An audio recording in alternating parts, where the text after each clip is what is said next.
1885 সাল, Kolkata Presidency College. Jagadishchandra Bose, Cambridge বিশ্ববিদ্যালয় থেকে পাশ করা ব্রিলিয়ান্ট পদার্থবিজ্ঞানী, নিযুক্ত হলেন অধ্যাপক পদে। কিন্তু বেতন মাত্র 200 টাকা। আর ইউরোপীয় অধ্যাপকরা একই কাজের জন্য পাচ্ছেন 600 টাকা। একই যোগ্যতা, একই পদ, একই কাজ, কিন্তু বেতন 1/3। কারণ শুধুমাত্র একটি, ত্বকের রং। ব্রিটিশ সরকারের নীতি ছিল স্পষ্ট: ভারতীয় অধ্যাপকদের ইউরোপীয়দের সমান মর্যাদা দেওয়া যাবে না। জগদীশচন্দ্র বসু কি করলেন? মেনে নিলেন না। তিনি একটি সিদ্ধান্ত নিলেন, এমন সিদ্ধান্ত যা ইতিহাস তৈরি করবে।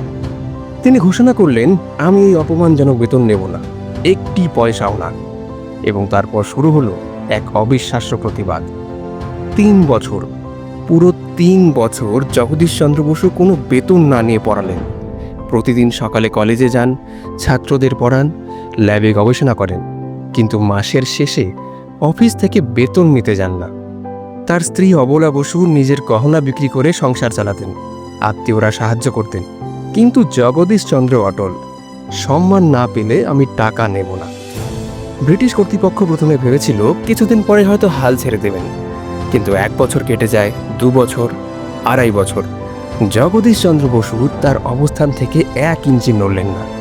ছাত্ররা তাকে ভালোবাসত, সহকর্মীরা তাকে সম্মান করত, কিন্তু ব্রিটিশ সরকার, তারা করেছিল অপমান।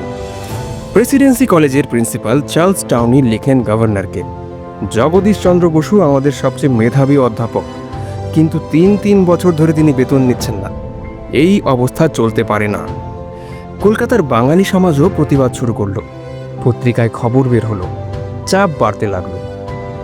অবশেষে 1888 সাল, 3 বছর পর, ব্রিটিশ সরকার নতি স্বীকার করল।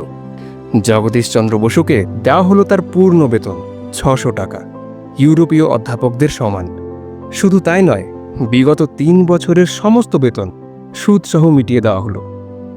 জগদীশচন্দ্র বসু শুধু নিজের জন্য লড়েননি, তিনি লড়েছিলেন প্রতিটি ভারতীয় বিজ্ঞানীর মর্যাদার জন্য। তার এই প্রতিবাদের পর আর কোনো ভারতীয় অধ্যাপককে কম বেতন দেওয়ার সাহস হয়নি ব্রিটিশদের।